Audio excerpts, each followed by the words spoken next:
আসসালামু আলাইকুম ওয়া রাহমাতুল্লাহ। ইন্নাল হামদুলিল্লাহ, আলহামদুলিল্লাহি ওয়া কাফা ওয়া সালামুন আলা ইবাদিহিল্লাযী ইসতাফা আম্মা বাদ।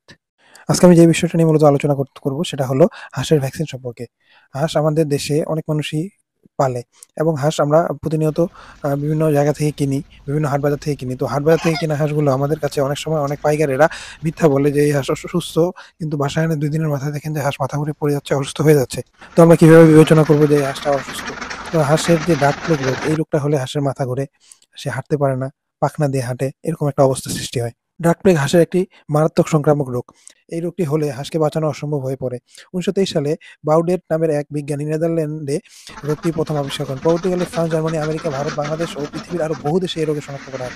আক্রান্ত হাঁসের সংস্পর্শে দূষিত খাদ্যদ্রব্য ও পানীয় সাহায্যে সুস্থ হাঁসে এ রোগের ভাইরাস সংক্রমিত হতে পারে। ডাক প্লেগ রোগ হলে হাঁস দাঁড়াতে পারে না, খুঁড়িয়ে খুঁড়িয়ে হাঁটে, সাঁতার কাটতে চায় না, পা অবশ হয়ে যায়, পানির পিপাসা বেড়ে যায় কিন্তু খাওয়া-দাওয়া কমে যায়, পালক এলোমেলো হয় এবং হাঁস পাখনার উপর ভর দিয়ে ঝিমায়, পায়খানা করে। তো এই রোগ থেকে মুক্তির জন্য আমাদেরকে কি করা উচিত? আমাদের এই রোগ থেকে মুক্তির জন্য এই রোগের একটি ভ্যাকসিন আবিষ্কার হয়েছে। এই ভ্যাকসিনটি আমাদের দেয়া উচিত। ১৯৬৩ ও ১৯৬৫ সালে ভারতবর্ষে এই রোগের প্রাদুর্ভাব ঘটে এবং বহু সংখ্যক হাঁস মারা যায়। এই রোগের অপর নাম ডাক ভাইরাস এন্টারাইটিস। ডাক প্লেগ রোগ হার্পিস গ্রুপের এক প্রকার ভাইরাস দ্বারা সৃষ্টি হয়।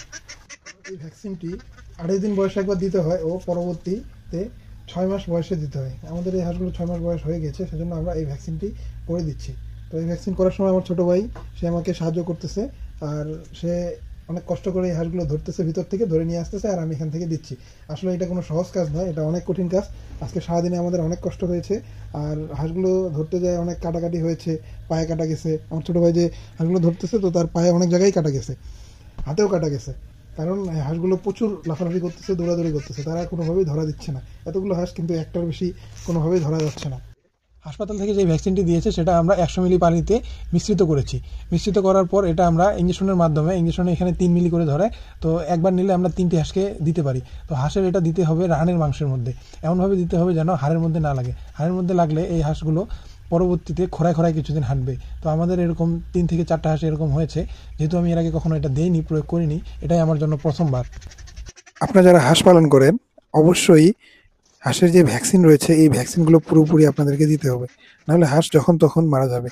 হাঁস পালন করে কোনো লাভ এর আশা আপনারা কখনোই দেখতে পারবেন না। সবাই ভালো থাকবেন, আমাদের জন্য দোয়া করবেন। আল্লাহ তাআলা যেন আমাদের সবকিছুতে বারাকা দান করেন। আসসালামু আলাইকুম ওয়া রাহমাতুল্লাহ। ওয়া মা তাওফিকা ইল্লা বিল্লাহ। নাসরুম মিনাল্লাহ, ফাতহুল কারীম। ওয়া আখির দাওয়ানা আনিল হামদুলিল্লাহি রাব্বিল আলামিন।